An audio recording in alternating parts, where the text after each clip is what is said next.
এই টোটো, একটু থামো তো। কি রে রোহন, এখানে বসে কি করছিস? পল্লবী, তুই ভালো আছিস?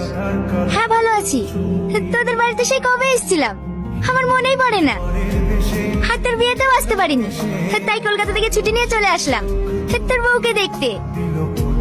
আর বউ? কেন রে, কি হয়েছে? বিয়ে করে বিশাল ঝামেলায় পড়ে গেছি রে। খালা তো বলছিল সাথে তোকে ভীষণ ভালোবাসে। ভালোবাসে না ছাই। না রে, ও সত্যিই তোকে ভীষণ ভালোবাসে। তা আমি আজকেই তোকে প্রমাণ করে দেবো। কিভাবে? চ, যেতে যেতে সব বলছি। ও গো, এটা কে? কেন, দেখতে পাচ্ছ না নাকি আমার বউ? তুমি বিয়ে করেছো? আমি তোমাকে এত ভালোবাসি, তারপরেও তুমি এরকম করলা। তুমি আমাকে ভালোবাসো? হ্যাঁ ভালোবাসি, ভীষণ ভালোবাসি। যদি ভালোই না বাসতাম তাহলে তো সেই দিনই চলে যেতাম, যেদিন তোমার সাথে আমার প্রথম ঝামেলা হয়।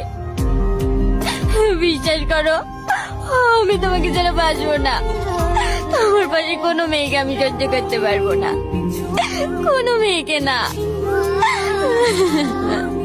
কিরা পল্লবী, কখন আসলে?